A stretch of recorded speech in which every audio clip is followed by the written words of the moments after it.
আজকে তোমাদেরকে নিয়ে যাবো একটা খুব সুন্দর জায়গাটা, দেখলে কিন্তু তোমাদের মনটা পুরো জুড়িয়ে যাবে।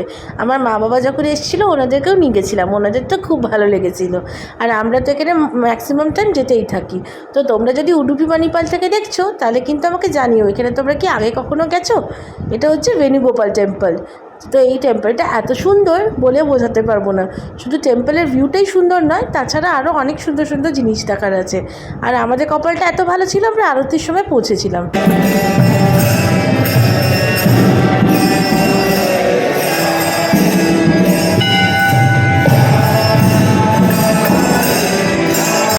এই টেম্পলটা না ডোম শেপের, দারুণ লাগলো সত্যি বলছি। এখানে তুমি যদি যাও বিকেলবেলাতে আর কিছুক্ষণও যদি বসে আসতে পারো না, তাহলে দেখবে তোমার মনটা কত শান্ত হয়ে যাচ্ছে, খুব ভালো লাগবে। আমার মা বাবার তো খুব ভালো লেগেছে। এখানে হনুমানজি আর গণেশ ঠাকুরের মন্দিরও আছে একই লোকেশনে। তো তুমি যদি এখানে যাও, বিশেষ করে জন্মাষ্টমীর সময় তো দারুণভাবে ওখানে সেলিব্রেশনস করা হয়, খুব ভালো লাগবে। আর এবারে চলো আরেকটা আমার সবথেকে ফেভারিট জায়গা তোমাদেরকে দেখাই, যেটা এই মন্দিরের মধ্যেই লোকেটেড আছে। তো এইটাতে এলে এই মন্দিরে এই জায়গাটা মিস করো না কিন্তু। এই দেখো, বললাম না আমার সবথেকে বেশি ফেভারিট জায়গা, হবে না তোমাদেরও সবথেকে বেশি ফেভারিট জায়গা? কি সুন্দর না ফাউন্টেনটা, আর কি দারুণভাবে কালার কালার হয়ে যে জলটা বেরোয় না, আমার তো হেভি লাগে সত্যি বলছি। আমি তো এত মজা করেছি, এত মজা করেছি যে আমি বলে বোঝাতে পারবো না।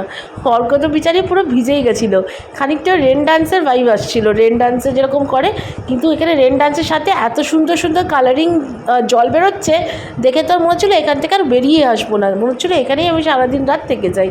আমার ভীষণ ভীষণ ভালো লেগেছে। তোমরা যদি কখনো এখানে আসো, এটা কিন্তু না গিয়ে থেকো না, এটা কিন্তু ডেফিনেটলি যেও। তো উডুপি বা মানিপালের যদি নেক্সট ট্রিপ প্ল্যান করছো, তাহলে কিন্তু এই বেণুগোপাল টেম্পলটা নিশ্চয়ই যেও। আর তোমরা যদি যাবে, লোকেশন লাগলে আমাকে কমেন্টে জানিও, আমি তোমাদেরকে লোকেশনের লিঙ্কটাও শেয়ার করে দেবো। এটা কিন্তু এমআইটি ক্যাম্পাসের মধ্যেই, তো তোমরা ইজিলি যেতে পারবে, এনিহাও কার বা বাইকে নিয়েও যেতে পারো। খুবই সুন্দর জায়গা। আর এই যে ফাউন্টেনটা আছে না, সেটা কিন্তু ওপেনিংয়ের একটা টাইমিং আছে, সবসময় কিন্তু এটা ওপেন থাকে না। ফাউন্টেনের যে টাইমিংটা সেটা হচ্ছে বৃন্দাবন গার্ডেনের ফাউন্টেন, এরকম কিছু একটা নাম আছে। বাট আমি তোমাদেরকে ডিটেলসটা একটা লাস্টে তোমাদেরকে শেয়ার করে দেবো ইমেজটা নিয়ে। তো তোমরা সেটা রেফার করে তোমরা একটা স্ক্রিনশট নিয়ে রাখতে পারো, বা আমার ভিডিওটা পরে দেখে পড়ো, আবার যেতে পারো, খুবই ভালো লাগবে। আর যদি কোনো কোয়েশ্চেন্স থাকে আমাকে কিন্তু নিশ্চয়ই কন্ট্যাক্ট করো, আমি তাহলে তোমাদেরকে গাইড করে দেবো। আর এই দেখো, অনেকক্ষণ মজা করলাম, প্রায় আধ ঘন্টা 40 মিনিট ছিলাম ফাউন্টেনটার মধ্যে। তারপরে অর্ক আমাকে বকা দিয়ে তারপরে নিয়ে চলে যাচ্ছে রিটার্ন, কারণ অনেক ভিজে গেছি। আর আমাদের উডুপিতে তো এমনিতে অনেক বৃষ্টি হচ্ছে, খুব ঠান্ডা ঠান্ডা ওয়েদার হয়ে গেছে। তাই জন্য অর্ক বারবার বলছে আর ভেতরে থাকতে হবে না, অনেক হয়ে গেছে। কিন্তু আমি সত্যি বলছি, আমার এখান থেকে বেরোতে একদমই ইচ্ছে করছিল না। চুলগুলো পুরো ভিজে ভিজে গেছিলো, কিন্তু তাও কিন্তু বেরোতে এখান থেকে একদম ইচ্ছে করছিল না। এত সুন্দর, এত মজা লাগছিল। তোমরা গেলে তোমরাও কিন্তু এই ভাইবটা পাবে। তো এবারে অনেক বকা খেয়ে পর এবারে রিটার্ন যাচ্ছি, মা বাবা অর্ক সবার সাথে বাড়ি।